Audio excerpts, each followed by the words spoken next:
Alors, la parole de Dieu nous dit clairement quel est notre ministère. Déjà, aujourd'hui, tout le monde veut un ministère. Mais est-ce qu'on sait c'est quoi un ministère? Qui veut un ministère? Ah, moi je veux un ministère, moi. Moi je vous le dis. Parce que ministère, ça veut dire servir. En grec. Imaginez-vous que Jésus, Dieu venu en homme, la personne la plus intelligente qui n'a jamais existé, la connaissance de Dieu lui-même, la sagesse de Dieu, l'intelligence de Dieu, lorsqu'il est venu sur terre, il a dit quelque chose. Il a dit, je ne suis pas venu pour être servi, mais je suis venu pour servir. Il avait un ministère, servir son prochain. Ça veut dire que notre ministère, ce soir, est de servir Dieu. Mais quand tu sers ton prochain, tu sers Dieu. En fait, quand tu aimes ton prochain, tu montres ton amour à Dieu. Tu ne peux pas dire que tu aimes Dieu que tu ne vois pas et ne pas aimer ton voisin que tu peux voir. Ne pas aimer ton frère, ton père ou ta mère que tu peux voir. Nous serons des hypocrites dans ce cas-là. Tu ne peux pas dire, Seigneur, je te respecte, mais tu ne respectes pas ton frère, tu ne respectes pas ta mère, tu ne respectes pas ton père ou ta soeur. Donc, nous devons manifester l'amour de Dieu envers notre prochain. Alléluia. Amen.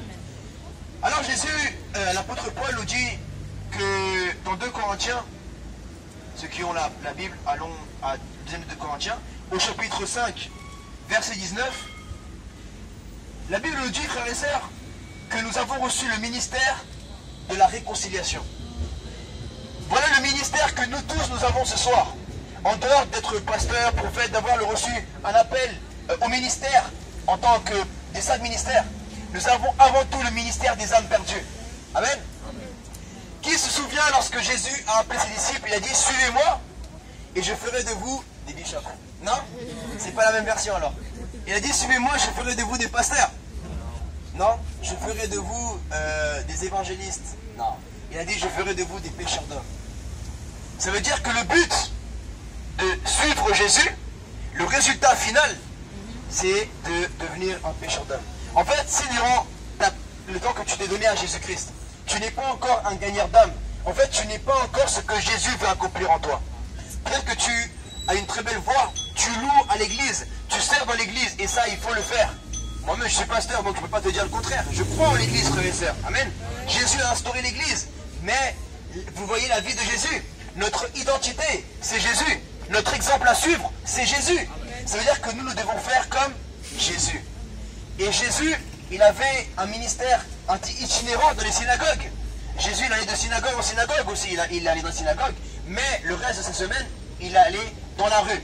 Il allait, bon, il n'y avait pas les gares de tramway à l'époque, mais il y avait des gares de chevaux. Voilà, il y avait les gares, il se garait là. Et lui, il proclamait. Là où il y avait les personnes, il proclamait, il guérissait les malades, il chassait les démons, et il prêchait la parole de Dieu avec autorité. Même les pharisiens, les gens qui connaissaient la loi à l'époque, ils disaient, mais qui est celui-ci qui prêche avec une si grande autorité? Quel est son enseignement? Est-ce un nouvel enseignement? Oui, parce qu'il ramenait l'enseignement du royaume des cieux. Et l'enseignement qu'ils avaient, c'est simplement la loi de Moïse. Ils savaient dire que il ne faut pas faire ça, il faut faire ça. Il faut faire ça, il ne faut pas faire ça. Mais en Jésus-Christ, nous avons un autre enseignement, frères et sœurs. Ce n'est pas une histoire de faire ou de ne pas faire. De si tu fais ça, tu vas au ciel. Si tu ne fais pas ça, tu vas en enfer. Non. Jésus, il est venu manifester la puissance de Dieu. Alléluia. Donc, la Bible nous dit, dans la 2e lettre de Corinthiens, chapitre 5, verset 19, il dit, en effet, Dieu était dans Christ. Il réconciliait le monde avec lui-même, en ne chargeant pas les hommes de leurs fautes. Et il a mis en nous la parole de la réconciliation. Dieu a mis dans ta bouche ce soir une parole de réconciliation. Ça veut dire que toi, quand tu vas aller peut-être parler à quelqu'un, tu ne connais pas sa vie. Tu vois qu'il est bien habillé, il a un beau sourire. Mais peut-être qu'il est en train de cacher son divorce. Peut-être qu'il est en train de cacher un cancer. Il est en train de cacher un sida. Une femme est en train de cacher une stérilité. Peut-être qu'il est en train de cacher que son fils est en train de rentrer dans la délinquance. Sa fille est en train de fuguer de l'appartement de chez elle. Donc, tu ne connais pas la vie des gens. On voit l'apparence, mais on ne connaît pas le cœur. Et nous venons lui apporter une parole de vie, une parole d'encouragement.